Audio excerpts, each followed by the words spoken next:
ಮುಂದಿನ ವಿಧಾನಸಭಾ ಚುನಾವಣೆಯ ಗೆಲುವಿನ ಕನಸು ಕಾಣ್ತಾ ಇದ್ದ ಬಿಜೆಪಿ ಕಾರ್ಯಕರ್ತರಿಗೆ ಸದ್ಯ ಪಕ್ಷದಲ್ಲಿ ನಡೀತಾ ಇರುವ ಬೆಳವಣಿಗೆ ದಿಕ್ಕುಗೆಡಿಸಿದೆ.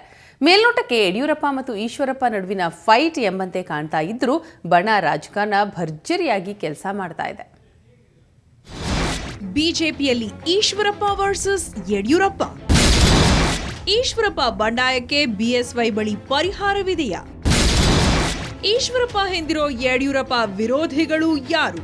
ಬಿಜೆಪಿ ರಾಜ್ಯಾಧ್ಯಕ್ಷರ ವಿರೋಧದ ಮಧ್ಯೆಯೂ ಈಶ್ವರಪ್ಪ ರಾಯಣ್ಣ ಬ್ರಿಗೇಡ್ ಚಟುವಟಿಕೆ ಮುಂದುವರಿಸುತ್ತಲೇ ಇದ್ದಾರೆ.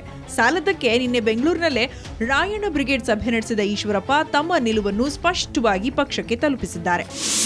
ಸಂಗೊಳ್ಳಿ ರಾಯಣ್ಣ ಬ್ರಿಗೇಡ್ಗೆ ದಲಿತರು, ಹಿಂದುಳಿದವರು, ಎಲ್ಲ ವರ್ಗದ ಜನ ದೊಡ್ಡ ಸಂಖ್ಯೆಯಲ್ಲಿ ಬರ್ತಾ ಇದ್ದಾರೆ. ಸಾಧು ಸಂತರು, ಮಠಾಧಿಪತಿಗಳು ಮಾರ್ಗದರ್ಶನ ಮಾಡ್ತಿದ್ದಾರೆ.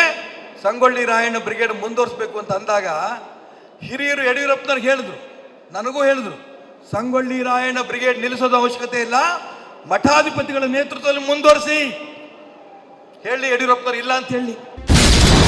ಈಶ್ವರಪ್ಪಗೆ ಇರೋ ಬಲವೇನು? ಇನ್ನು ಈಶ್ವರಪ್ಪ ಅವರ ವಿರುದ್ಧ ಯಾಕೆ ಕ್ರಮ ಕೈಗೊಳ್ತಿಲ್ಲ? ಇವರಿಗಿರೋ ಬಲವೇನು ಅಂತ ನೋಡೋದಾದ್ರೆ, ಈಶ್ವರಪ್ಪ ಬಿಜೆಪಿಯ ನಿಷ್ಠಾವಂತ ಹಿರಿಯ ಮುಖಂಡ. ಎಂದಿಗೂ ಬಿಜೆಪಿ ಬಿಟ್ಟು ಬೇರೆ ಪಕ್ಷದತ್ತ ಕಣ್ಣೆತ್ತಿಯೂ ನೋಡಿಲ್ಲ. ಇದಲ್ಲದೆ ಯಡಿಯೂರಪ್ಪರ ನಾಯಕತ್ವ ವಿರೋಧಿಸುವ ಬಣದ ಬೆಂಬಲ ಇದೆ. ಜೊತೆಗೆ ರಾಯಣ್ಣ ಬ್ರಿಗೇಡ್ ಸಂಘಟನೆಯಿಂದಾಗಿ ಹಿಂದುಳಿದ ಮತ್ತು ದಲಿತ ವರ್ಗದವರ ಸಪೋರ್ಟ್ ಕೂಡ ಈಶ್ವರಪ್ಪ ಅವರಿಗಿದೆ.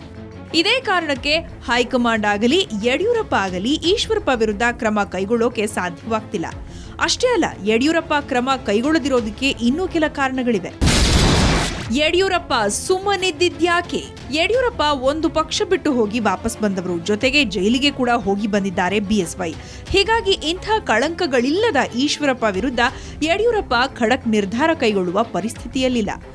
ಇನ್ನು ಏನೋ ಧೈರ್ಯ ಮಾಡಿ ರಾಯಣ್ಣ ಬ್ರಿಗೇಡ್ ಹಿಂದೆ ಬಿದ್ದ ಈಶ್ವರಪ್ಪ ವಿರುದ್ಧ ಕ್ರಮ ಕೈಗೊಂಡ್ರೆ ಹಿಂದುಳಿದ ಹಾಗೂ ದಲಿತ ವರ್ಗಗಳ ಮುನಿಸಿಗೂ ಕಾರಣವಾಗಬಹುದು.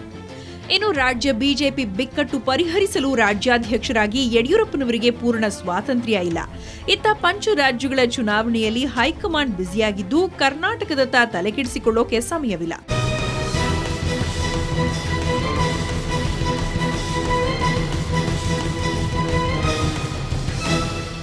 ಹೀಗೆ ಈಶ್ವರಪ್ಪ ಅವರಿಗಿರೋ ಪ್ಲಸ್ ಪಾಯಿಂಟ್, ಯಡಿಯೂರಪ್ಪ ಅವರಿಗೆ ಕಾಡ್ತಿರೋ ಕೆಲ ನೈತಿಕ ವಿಚಾರಗಳ ಕಾರಣದಿಂದಾಗೆ ರಾಯಣ್ಣ ಬ್ರಿಗೇಡ್ ಹೆಸರಿನಲ್ಲಿ ಆರಂಭವಾಗಿರುವ ಆಂತರಿಕ ಕಲಹಕ್ಕೆ 7-8 ತಿಂಗಳಾದರೂ ಅಂತ್ಯ ಹಾಡಲಾಗಿಲ್ಲ.